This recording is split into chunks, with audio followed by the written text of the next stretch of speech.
போன மாசம் டெல்லிக்கு போய் ஏதோ குத்து விளக்கு ஏத்தணும்னு சொன்னீங்களே, என்ன ஆச்சு? அண்ணே குத்து விளக்கு ஏத்தவாங்கன்னு கூப்பிட்டாங்க. என்னால வர முடியாதுயான்னு உடனே ஒரு குத்து விளக்கு ஒரு ஆள்கிட்ட கொடுத்து அனுப்பி விட்டாங்க. நான் இங்க இருந்து கொளுத்தி அனுப்பி விட்டேன். இங்க இருந்து எரிஞ்ச மணிக்கவா கொண்டு வராங்க? என்ன பண்றது, நம்ம அப்படித்தானே பண்ணி ஆகணும். பிஸியா இருக்கோம்ல. மறுபடியும் அவங்க தான் போன் பண்றாங்க. அவங்களா? Hello, Palaniswami speaking.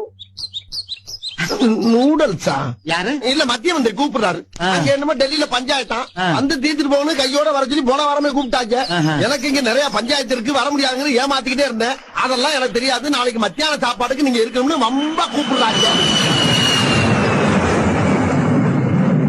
வந்துட்டாங்கல்ல? யாரு? பிளைட்ல ஆள் விட்டு தர்றாங்க. ரைட்ல ஆளு விட்டு தர்றாங்களா?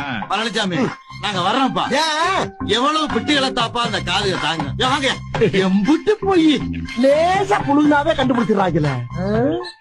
அது சரி, அவங்க நம்ம வாயை பார்த்து பார்த்து வருஷ கணக்கா பழகிட்டாங்க. போன